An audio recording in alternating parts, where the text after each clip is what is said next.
तो फाइनली बच्चों आरबीएससी कक्षा 9 वार्षिक परीक्षा सत्र 2021-22 विज्ञान का जो पेपर है वो आपके मिल चुका है और इस पेपर को आपको परीक्षा से पहले अच्छे से तैयार करना है। यदि आपको साइंस के पेपर में वार्षिक परीक्षा 2022 में 80 में से 80 नंबर लाना है तो ये कंप्लीट पेपर आपको एग्जाम से पहले अच्छे से तैयार करना है। और यहाँ पर जो निर्देश हैं वो भी आप देख सकते हैं कि सभी प्रश्न हैं वो आपको करने अनिवार्य हैं और यहाँ पर विद्यार्थी अपने नामांक प्रश्न पत्र पर जरूर लिखें और जहाँ आवश्यकता हो वहाँ आरेख डायग्राम बनाए। तो इसमें देख सकते हैं आपकी पहला प्रश्न दिया गया है कि निम्नलिखित प्रश्नों में से सही विकल्प का चयन कीजिए। तो इसमें पहला प्रश्न है कि तापमान बढ़ने से किसी पदार्थ के कणों की जो गतिज ऊर्जा है वो क्या होगी। तो ए ऑप्शन में आपको दे रखा है बढ़ेगी, ब में आपको घटेगी, स में समान रहेगी और द में आपके पहले बढ़ेगी फिर घटेगी। तो इस प्रश्न का जो सही उत्तर है वो है आपके ऑप्शन नंबर ए, यानी कोई भी तापमान है वो बढ़ने से किसी पदार्थ की जो कणों की जो गतिज ऊर्जा है वो इंक्रीज होगी यानी बढ़ेगी। ओके, तो इसमें ए ऑप्शन आपका करेक्ट होगा। और साथ साथ में आपके जो क्वेश्चंस है वो इंग्लिश में भी है, यानी ये पेपर इंग्लिश और हिंदी दोनों मीडियम में है। तो यहाँ पर दूसरा प्रश्न आप देख सकते हैं कि निम्नलिखित में से कौन टिंडल प्रभाव प्रदर्शित करेगा। तो इसमें ए ऑप्शन में आपके नमक का घोल यानी सॉल्यूशन ऑफ साल्ट और बी में आपके मिल्क यानी दूध और सी में आपके कॉपर सल्फेट विलियन यानी कॉपर सल्फेट सॉल्यूशन और डी में आपके स्टार्च विलियन। ओके, तो इस प्रश्न का सही उत्तर होगा आपके ऑप्शन नंबर बी यानी मिल्क, यानी निम्नलिखित में से कौन टिंडल प्रभाव प्रदर्शित करेगा, मिल्क करेगा यानी दूध करेगा। और उसके बाद में तीसरा प्रश्न है आपके कि एल्यूमिनियम तत्व का प्रतीक है। तो ए ऑप्शन में आपके AU और बी में आपके AR, सी में आपके AL और डी में आपके AG। तो इस प्रश्न का सही उत्तर क्या है आपके ऑप्शन नंबर सी। और उसके बाद में प्रश्न संख्या 4 है आपके कि निम्नलिखित तत्वों में बहुपरमाणु तत्व है। तो इसमें ए ऑप्शन में आपको क्लोरीन दे रखा है, बी में हीलियम दे रखा है, सी में आपको सल्फर दे रखा है और डी में आपको लोहा दे रखा है। तो इस प्रश्न का सही उत्तर आपको बताना है। उसके बाद में 5वां प्रश्न है आपके कि डाल्टन के अनुसार जो सूक्ष्मतम अविभाज्य कण है वो होता है ए ऑप्शन में आपके अणु और बी में आपके परमाणु, सी में आपके तत्व और डी में आपके यौगिक। तो इस प्रश्न का सही उत्तर क्या होगा आपके परमाणु होगा, यानी बी ऑप्शन है वो आपका करेक्ट है। और उसके बाद में 6ठा प्रश्न है आपके कि कोशिका है उसमें गुणसूत्र स्थित होते हैं। तो ए ऑप्शन में राइबोसोम में, बी में माइटोकॉन्ड्रिया में, सी केंद्रक में और डी लाइसोसोम में। तो इस प्रश्न का सही उत्तर क्या है आपके केंद्रक में, यानी कोशिका में जो गुणसूत्र हैं वो किस में स्थित होते हैं, केंद्रक में स्थित होते हैं। और 7वां प्रश्न है आपके इकाइनोडर्मेटा, यहाँ पर इकाइनोस प्लस डर्मा, इसमें डर्मा का अर्थ आपको बताना है। तो ए ऑप्शन में आपकी आंख है, बी में आपके त्वचा, सी में आपके पैर और डी में आपके कवच। उसके बाद में 8वां प्रश्न है कि घरेलू मक्खी है वो किस संघ का उदाहरण है। तो घरेलू मक्खी कौन से संघ का उदाहरण है आपके ए ऑप्शन में मोलस्का, बी में एनिलिडा, सी में आर्थ्रोपोडा और डी में आपके नेमेटोडा। तो इस प्रश्न का सही उत्तर आपको कमेंट में भी बताना है। 9वां प्रश्न है कि स्तनपायी जंतु नहीं है। तो इनमें स्तनपायी जंतु कौन सा नहीं है। ए ऑप्शन में आपके मनुष्य है, बी में आपके व्हेल है, सी में चमगादड़ है और डी में आपके कौवा है। तो इस प्रश्न का भी सही उत्तर आपको बताना है। 10वां प्रश्न है कि किसी m द्रव्यमान की वस्तु का वेग v है तो उसका संवेग क्या होगा। तो ए ऑप्शन में mv², बी में mv² और सी में आपके 1/2 mv² और डी में mv। तो इस प्रश्न का सही उत्तर क्या होगा आपके ऑप्शन नंबर डी। उसके बाद में 11वां प्रश्न है आपके कि गुरुत्वीय बल पृथ्वी तल से ऊंचाई बढ़ने पर। तो ए ऑप्शन में घटेगा, बी में बढ़ेगा, सी में अपरिवर्तित रहेगा और डी में शून्य। तो इस प्रश्न का भी सही उत्तर आपको बताना है। उसके बाद में प्रश्न संख्या 12 है कि किसी वस्तु का द्रव्यमान 5 किग्रा है और त्वरण भी आपको दे रखा है 5 मीटर सेकेंड स्क्वायर, यानी 5 मीटर सेकेंड स्क्वायर। तो वस्तु पर लगाया गया जो बल है वो क्या होगा। तो ए ऑप्शन में 15 न्यूटन, बी में आपके 20 न्यूटन, सी में 25 न्यूटन और डी में आपके 10 न्यूटन। उसके बाद में प्रश्न संख्या 13 है आपके कि दाब है। ए ऑप्शन में आपके प्रणोद बट्टे क्षेत्रफल, बी में आपके क्षेत्रफल बट्टे प्रणोद, सी में आपके प्रणोद गुणा क्षेत्रफल और डी में प्रणोद माइनस क्षेत्रफल। तो इसका भी आपको सही उत्तर बताना है। प्रश्न संख्या 14 है आपकी यदि बल एवं विस्थापन के मध्य 180 डिग्री कोण है तब किया गया कार्य क्या होगा। तो ए ऑप्शन में आपके धनात्मक, बी में ऋणात्मक, सी में आपके शून्य और डी में आपके अ व दोनों। तो इस प्रश्न में भी आपको सही विकल्प बताना है। प्रश्न संख्या 15 है कि 1 किलोवाट है उसमें वाट कितने होते हैं। तो ए ऑप्शन में है 100 वाट, बी में 10 वाट और सी में 1000 वाट और डी में आपके 10,000 वाट। तो 1 किलोवाट है उसमें कितने वाट होते हैं? 10,000 वाट होते हैं, यानी सी ऑप्शन है वो आपका करेक्ट होगा। उसके बाद में नेक्स्ट है आपकी रिक्त स्थानों की पूर्ति कीजिए, यानी फिल इन द ब्लैंक्स। तो इसमें प्रश्न संख्या 16 है कि किसी अभिक्रिया में अभिकारक और उत्पाद के जो द्रव्यमान है उनका योग है वो कितना होता है।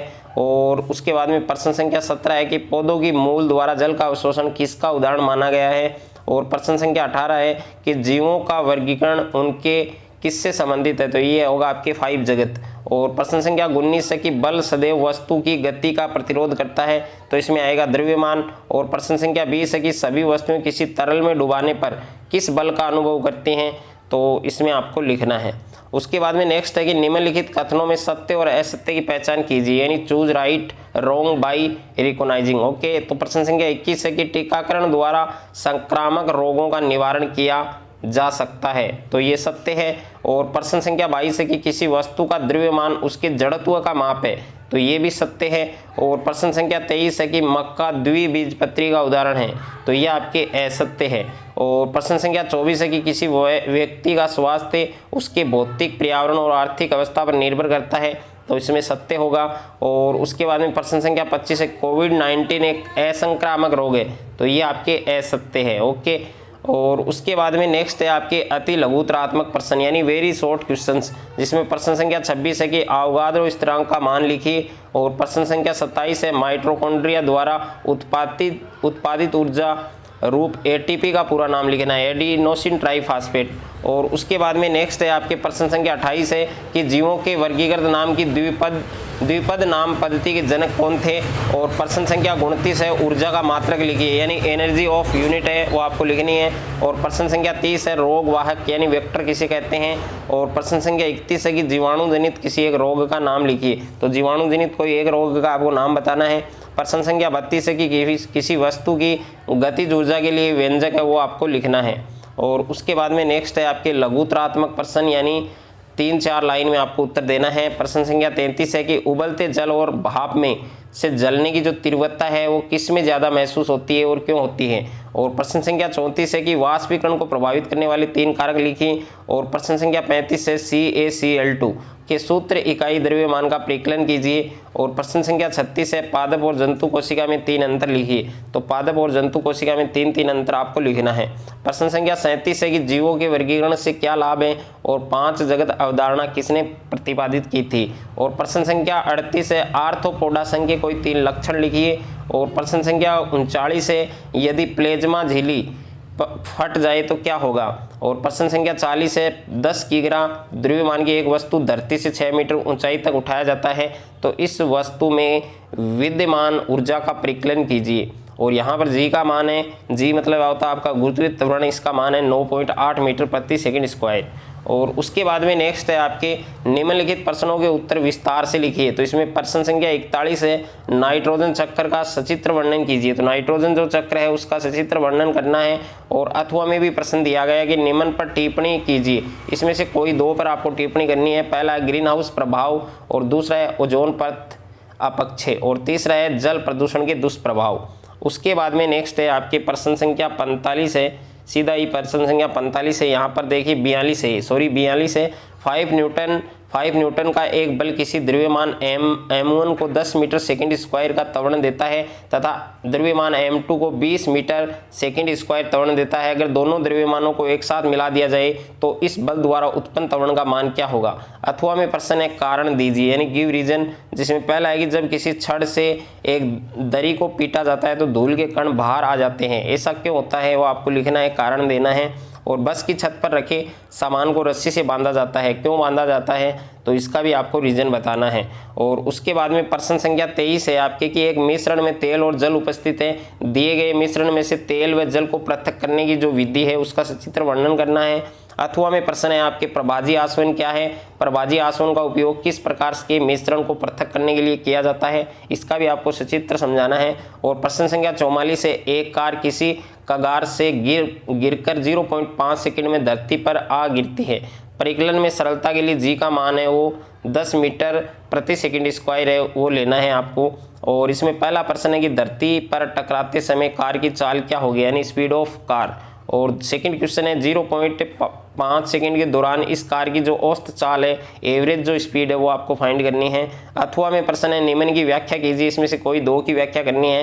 पहला है गुरुत्वाकर्षण का सार्वत्रिक नियम, दूसरा है आर्किमिडीज का सिद्धांत, तीसरा है आपेक्षिक घनत्व है। और उसके बाद में देखिए कंप्लीट जो पेपर है वो मैंने इस वीडियो में आपको बता दिया है, तो वीडियो को आपको कंप्लीट देखना है और अच्छे से आपको एग्जाम से पहले ये कंप्लीट पेपर तैयार करना है। यदि आपको साइंस के पेपर में 80 में से 80 नंबर का स्कोर करना है वार्षिक परीक्षा 2021-22 में, तो सभी जिले के जो विद्यार्थी हैं इस पेपर को अच्छे से तैयार करें। सभी जिलों के लिए इंपॉर्टेंट पेपर है और इस पेपर का PDF लिंक आपको डिस्क्रिप्शन में मिल जाएगा, वहां जाकर आप इस पेपर की PDF भी डाउनलोड कर सकते हैं और आराम से आप इस पेपर को तैयार कर सकते हैं। यदि आपको वीडियो अच्छा लगे तो वीडियो को ज़्यादा से ज़्यादा शेयर करें, ज़्यादा से ज़्यादा वीडियो को लाइक करें।